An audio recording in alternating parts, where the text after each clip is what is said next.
Muy buenas y bienvenidos a este vídeo del módulo de programación en el que hablaremos sobre la unidad 12, la segunda parte de la librería gráfica Swing. En este vídeo vamos a tratar la segunda parte del ejemplo que hicimos en el anterior vídeo. Si recordamos el ejemplo, básicamente teníamos esta aplicación en la que ya hemos visto cómo trabajar con los menús, con la barra de herramientas y programamos la primera pestaña y la segunda. En este vídeo vamos a aprender a cómo trabajar con las tablas en las que yo puedo añadir elementos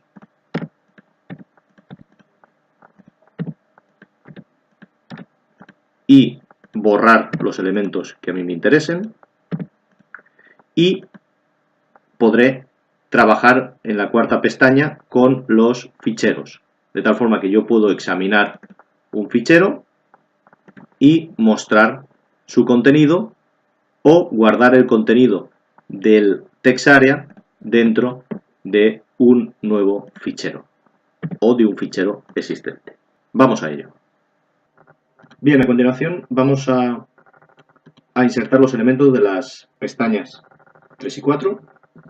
En el caso de la 3, lo que vamos a insertar es una tabla y ese pequeño formulario para insertar datos en la tabla y eliminar. Para insertar la tabla, básicamente tenemos que arrastrar la tabla al panel, y para poder editarla y ver qué características tiene, podemos pulsar sobre ella segundo botón, el botón derecho, y Table Contents. Aquí nos aparece un par de opciones y columnas y filas. Básicamente, en la pestaña de columnas, lo que nosotros podemos especificar es el nombre de las columnas que vamos a tener, por ejemplo, ID, nombre y apellido,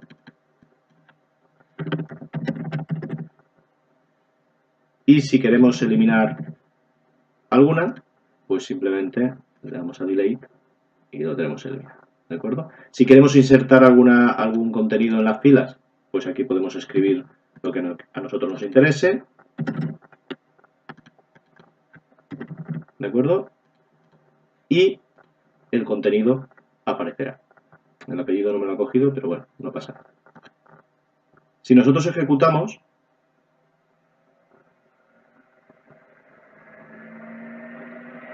yo puedo ver que la tabla aparece, que es editable, es decir, yo aquí puedo añadir, puedo redimensionarla y puedo escribir donde quiera.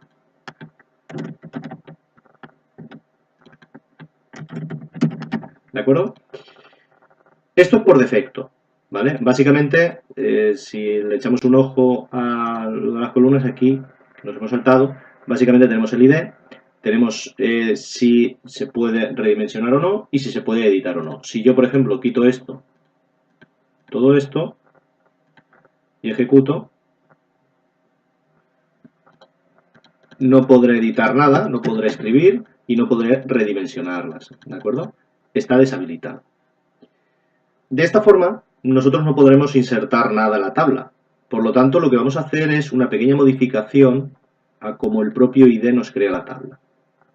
Para ello es interesante echarle un ojo al código que nos crea el ID cuando inserta la tabla. Y aquí podemos ver que si nos vamos a una parte del código donde hemos creado la tabla,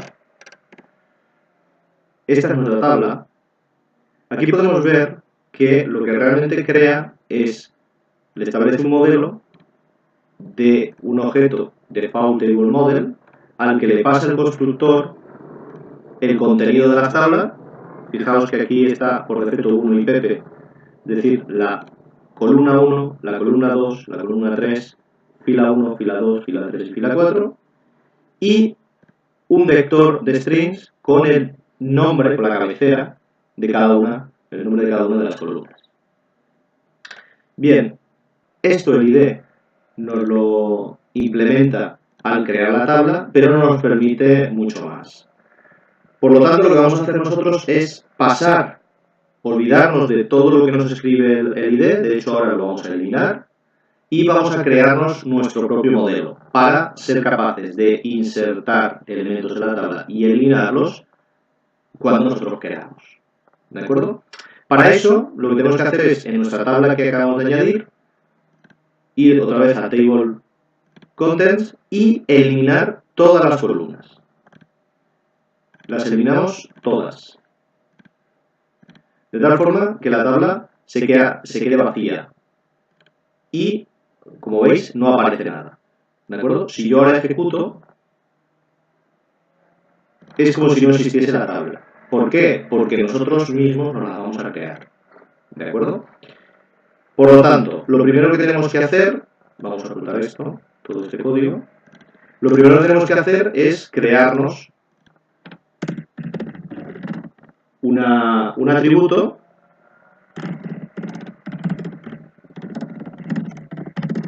de la clase Default Table Model. ¿De acuerdo? Importamos y lo tenemos. Este atributo va a ser el modelo que va a tomar la tabla. Y nosotros nos lo vamos a configurar conforme a nuestras necesidades. Para ello, en el propio constructor de la ventana, una vez llamado a initComponent, donde se crea todo, nosotros vamos a modificar ese modelo y asignárselo a nuestra tabla. ¿De acuerdo? Lo primero que vamos a hacer es cambiarle la variable de la tabla, y le vamos a llamar tabla, y aquí lo que nos vamos a crear será el modelo en sí, es decir, this.modelo igual a new default table model, y como hemos visto, lo primero le tenemos que pasar, digamos, cómo van a ser la estructura, es decir, cuántas filas y cuántas columnas habrán. Como nosotros no sabemos cuántas filas y columnas van a haber, por ejemplo, cuando yo lea la base de datos y quiera realizar una consulta y traerme los datos de la base de datos o de un fichero y mostrarlos en una tabla, yo no sé cuántos datos va a haber. Por lo tanto, por defecto, vamos a crear la tabla a null, es decir, la tabla vacía. Ya la iré rellenando yo cuando a mí me interese. Ya iré insertando filas cuando a mí me interese. Por lo tanto, el primer parámetro que es, digamos, la estructura de la tabla, lo pondremos a null. Y el segundo va a ser el vector de strings con la cabecera que yo quiero tener. Por lo tanto, para ello me voy a crear antes un vector de strings, que le llamaré cabecera, y almacenaré ahí el título de cada una de las columnas, por así decirlo. Por lo tanto, la primera se llama nombre, la primera ID, perdón, la segunda nombre, y la tercera apellido. Por lo tanto, en el segundo parámetro del constructor, añadiré cabecera. Ya tengo el modelo creado, que es muy parecido al que me creaba el ID, pero lo hemos creado vacío. Y ahora lo que vamos a hacer es a nuestra tabla asignarle el modelo. Con setModel yo puedo asignarle ese modelo. Por lo tanto, mi tabla ya está basada en el modelo que yo me he creado. A partir de aquí, yo ya tengo lista mi tabla y lo que me queda es crearme ese pequeño formulario para insertar o eliminar las filas que a mí me interesen. Para ello, vamos a crearnos la parte de insertar,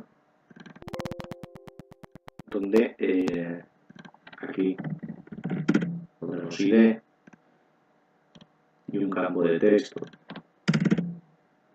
para insertar el ID.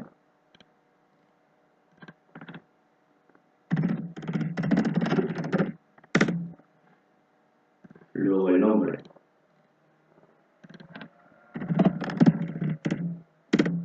Y el campo de texto. Perdón. Y el campo de texto.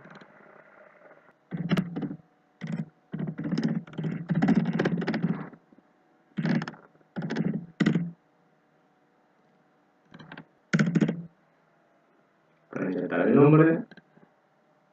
apellido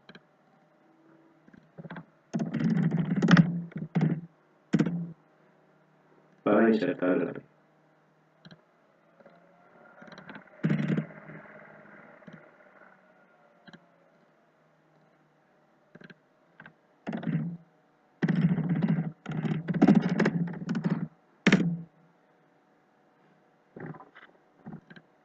Todo esto lo voy a tirar un poquito más para allá y aquí me voy a crear el botón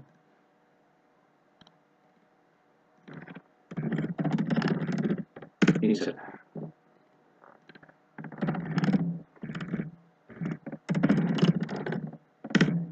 Bien, ya tenemos la parte de insertar. La parte de borrar, básicamente, vamos a poner aquí, indicarle el ID que queremos borrar.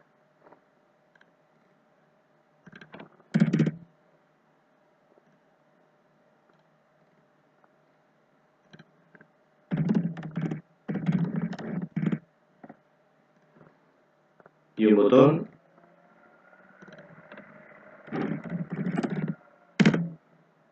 que sea botón borra. Muy bien, ya tenemos este pequeño formulario. Ahora lo que tenemos que implementar son los eventos de cada uno de los botones. En el caso de insertar, botón insertar, ¿qué es lo que vamos a hacer aquí?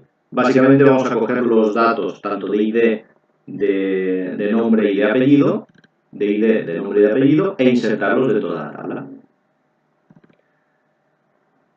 Para eso, yo tengo dentro del modelo, yo tengo un método que es addRow, al que le tengo que pasar un vector de objetos. Por lo tanto, lo que tendré que crear es un vector de objetos, en este caso de strings, donde en cada posición le pasaré el contenido de cada una de las filas. Es decir, en la primera, que es para el ID, cogeré id insertar punto setTest, perdón, punto getTest, obtengo el nombre. En el segundo, que es el nombre, nombre insertar punto getTest.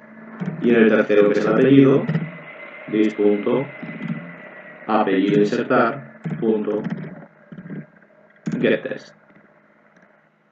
Perfecto. Y ahora lo que añado es toda esa información. ¿De acuerdo? Como veis, estoy trabajando sobre el modelo, no directamente sobre la tabla. Pero como el modelo está asociado a la tabla, se modificará la tabla. ¿De acuerdo? Aquí está. Por lo tanto, si yo ejecuto y en ID le pongo el 1, el nombre Pepe y el apellido Gil, si le doy a insertar, me insertará. Si ahora el ID pongo 2 y pongo María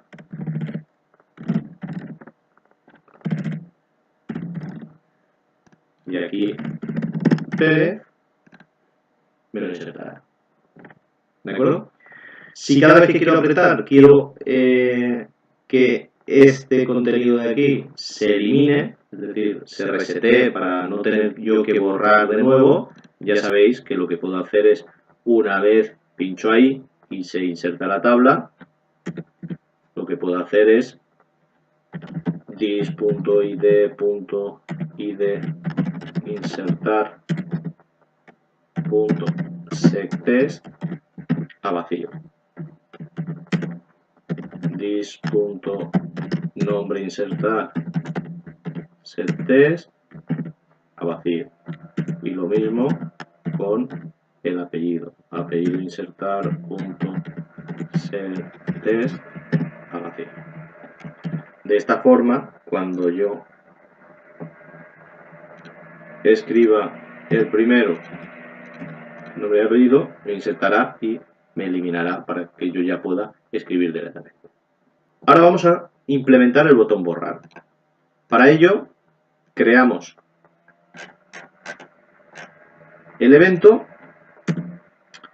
y lo mismo, si yo accedo al modelo, tengo un método que es remove row, es decir, eliminar fila, pero le tengo que pasar qué fila quiero eliminar. Para eso, en este caso, como estoy buscando por ID, lo que tengo que hacer es, de toda mi tabla, encontrar qué fila tiene como ID el que acabo yo de insertar. Para eso no me queda otra que hacer un bucle desde 0 hasta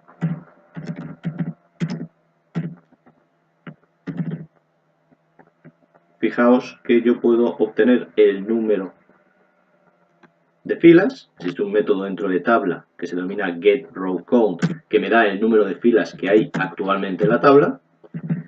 Y con esto yo puedo buscar desde la primera fila, que es la 0, hasta la última, si el ID es igual al que yo estoy buscando. ¿De acuerdo?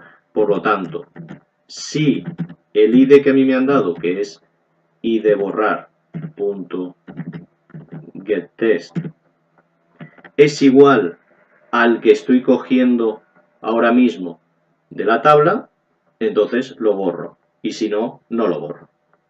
¿De acuerdo? Como voy a comparar strings, lo que tengo que utilizar es el método equals. Acordaos que del strings, si yo quiero comparar el contenido del string, debo de utilizar equals. Y aquí he de pasar this.tabla. Y aquí yo puedo acceder al getValuedAdd. ¿De acuerdo? Entonces yo le puedo pasar getValueAdd en primero la fila y luego la columna. La fila es sí, porque es en cada iteración del bucle la que toque, y la columna que tengo que comparar, que es donde está el ID, que en este caso es el 0. Si esto ocurre, lo que haré será eliminar la fila I. De esta forma, si yo tengo aquí el ID 1, AA, 2, BB, 3, CC, si yo quiero eliminar el número 2, inserto el 2 y me lo elimina. El 3, inserto el 3 y me lo elimina. ¿De acuerdo? Esto lo voy a hacer un poquito más grande porque no se ve. Básicamente vamos a dejar el código así. Ya sabéis que podríamos aplicar cualquier tipo de control de excepción a todos estos campos y a, sobre todo, que el ID sea único y a la hora de aquí,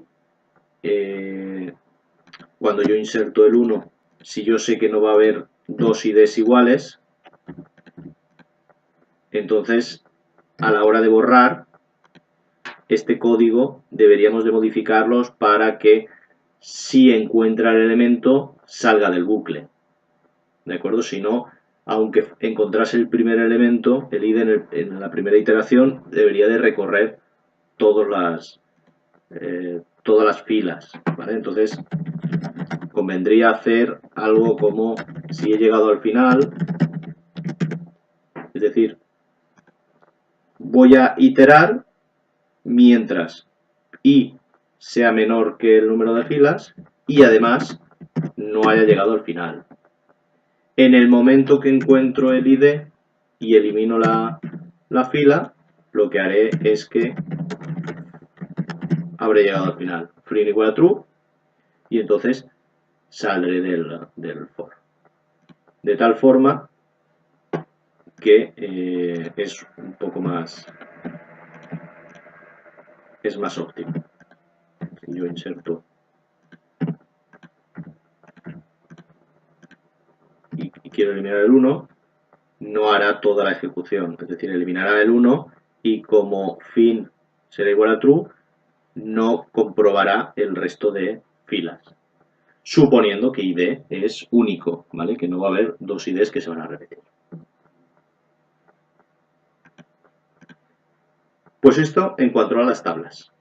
A continuación vamos a implementar la cuarta pestaña, que vamos a trabajar con el elemento FileChooser, que es el selector de ficheros. Es importante a la hora de insertarlo que pinchemos sobre él y arrastremos y no lo posicionemos encima de la ventana. Si hacemos esto, aparecerá en la ventana, pero podemos fijarnos en el árbol que lo hemos posicionado dentro del panel 4. ¿De acuerdo? Es decir, de la pestaña número 4. Y eso es un error. Es decir, el FileChooser debe de ir en Other Components, es decir, en otros componentes, no dentro de uno de los paneles. Es un elemento especial en ese sentido. Con lo cual, deshacemos y básicamente lo tengo que pinchar fuera de la ventana. Y podemos ver en mi árbol que se ha incorporado en otros componentes. Yo trabajaré con él cuando a mí me interese. De hecho, en este caso lo que vamos a crear será un botón que lo vamos a llamar examinar, o al menos el texto será examinar, y la variable será botón examinar. A continuación tendremos un área de texto que será donde escribamos el contenido del fichero. ¿De acuerdo? En el botón examinar abriremos el selector de ficheros, elegiremos un fichero y lo escribiremos dentro de su contenido, lo escribiremos dentro del área de texto. Y tendremos aquí abajo otro botón que será el de guardar.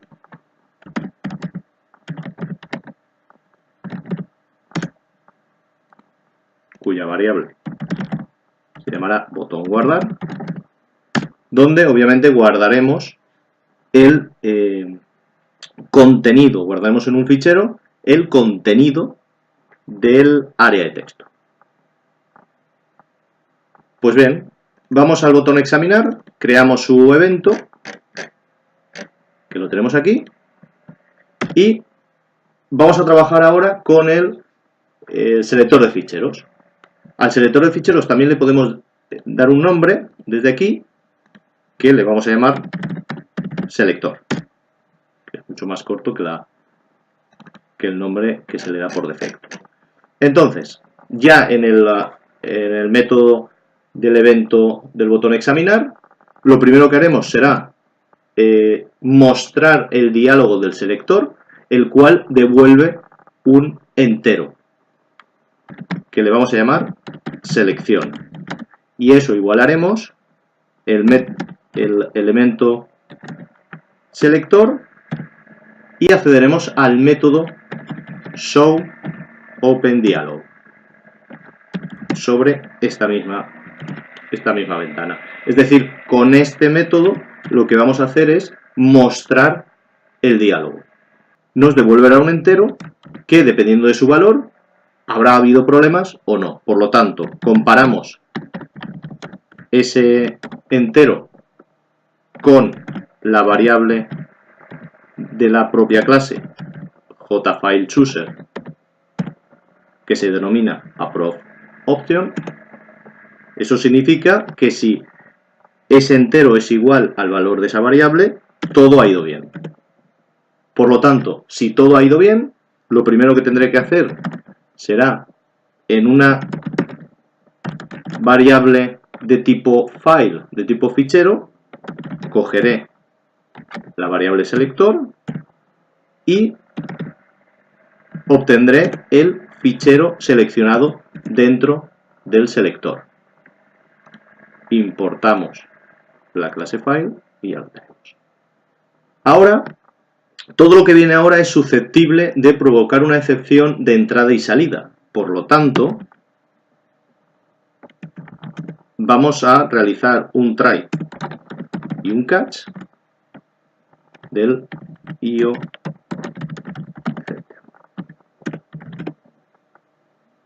Y aquí, en el momento de que haya una excepción, lo que mostraremos por pantalla, un JOTIONPaint, show message dialog, en esta misma ventana, error al leer el fichero, por ejemplo. ¿De acuerdo? Esto ahora nos falla porque no tenemos ninguna sentencia aquí que provoque esta excepción. Pero vamos a utilizar ahora la clase BufferReader que vimos al principio del curso, pero en este caso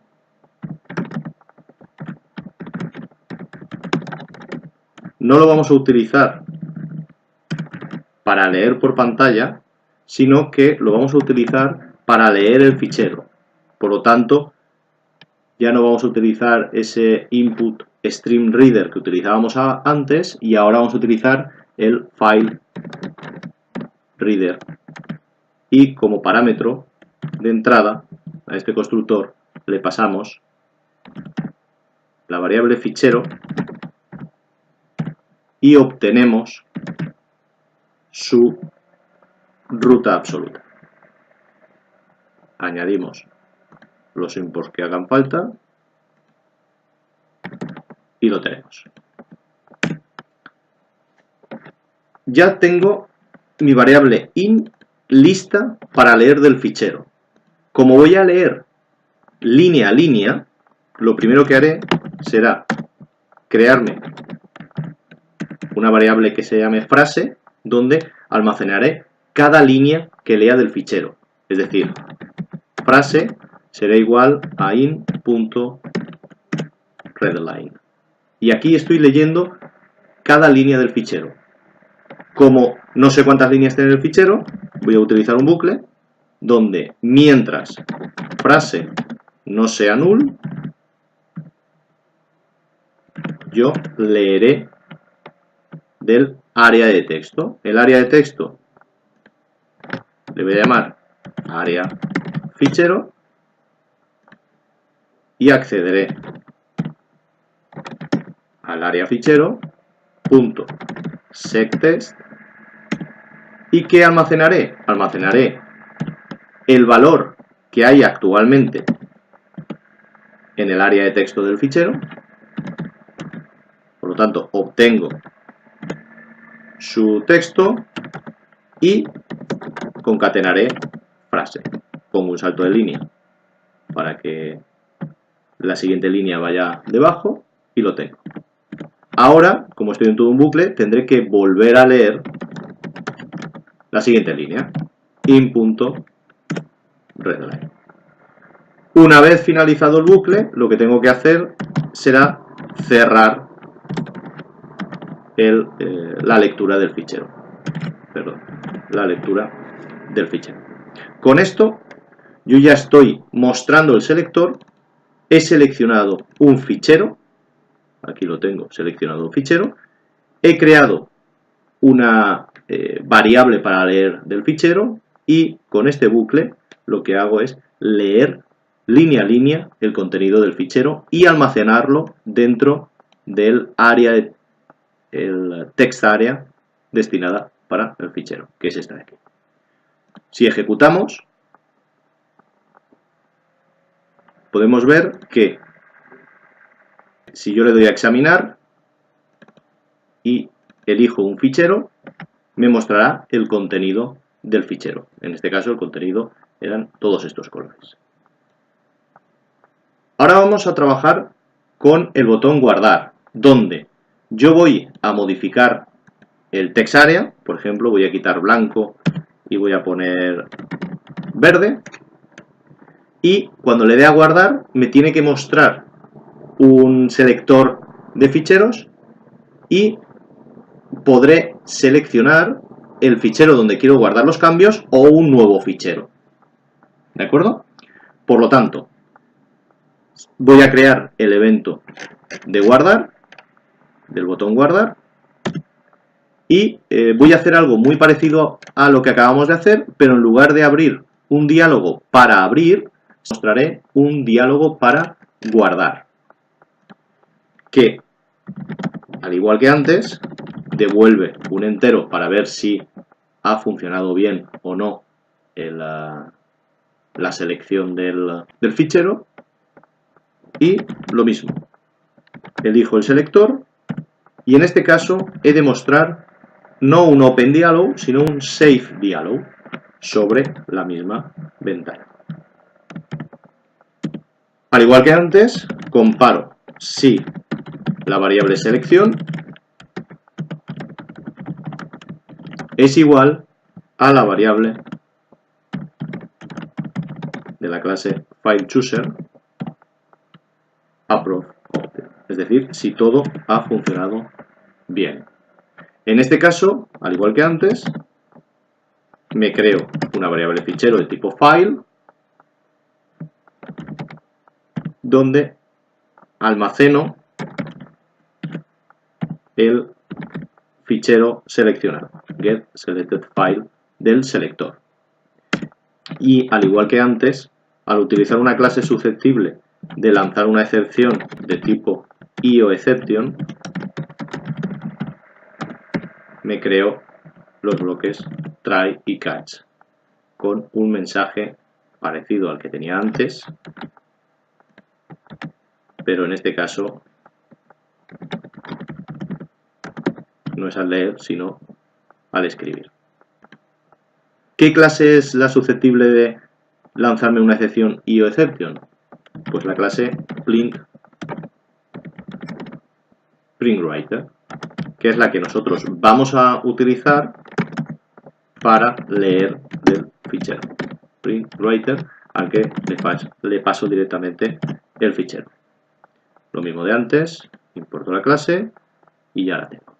Ahora simplemente lo que tengo que hacer es utilizar el método print de la clase y pasarle el contenido del área de texto, del área fichero .getText, y le paso todo el contenido. Al final, al igual que hemos hecho antes, he de cerrar, esto es muy importante, cerrar la escritura del fichero. Pues ya tengo el botón guardar. Si me voy a la ejecución y me voy al 4, si aquí escribo hola y adiós, si le doy a guardar, puedo otra vez guardarlo en fichero o crearme fichero2.txt donde lo guardo. Si ahora le doy a examinar, puedo ver que tengo fichero.txt, que es el que yo tenía antes, y fichero2.txt, que si le doy a abrir, tengo el hola y adiós. Aquí puedo ver un pequeño error en el que me está mostrando todo el contenido de lo que había antes y de lo que hay ahora. Por lo tanto, eso es un punto que debemos de solucionar con el área de texto. ¿Cómo soluciono eso? Pues en el examinar, que es el que me va a mostrar en el área de texto, una vez leo el fichero, lo que puedo hacer es simplemente el área de texto del fichero, hago un setText de vacío, de una cadena vacía, de tal forma que cuando yo lea varias veces y quiera mostrar aquí, cada vez que vaya a leer, me reseteará el área de texto. Aquí tengo uno y si le doy al siguiente ya me ha modificado y lo puedo ver que ya está totalmente reseteado. Bien, pues con esta pestaña ya tenemos todos los elementos que queríamos mostrar, tanto el menú, la barra de herramientas, las pestañas con todos los elementos, el slider y la barra de progreso, las listas y los combo box, las tablas y el selector de ficheros con el uso tanto de lectura como de escritura de los ficheros. Bien, pues con esto finaliza esta segunda parte de este vídeo y hasta la próxima. Muchas gracias.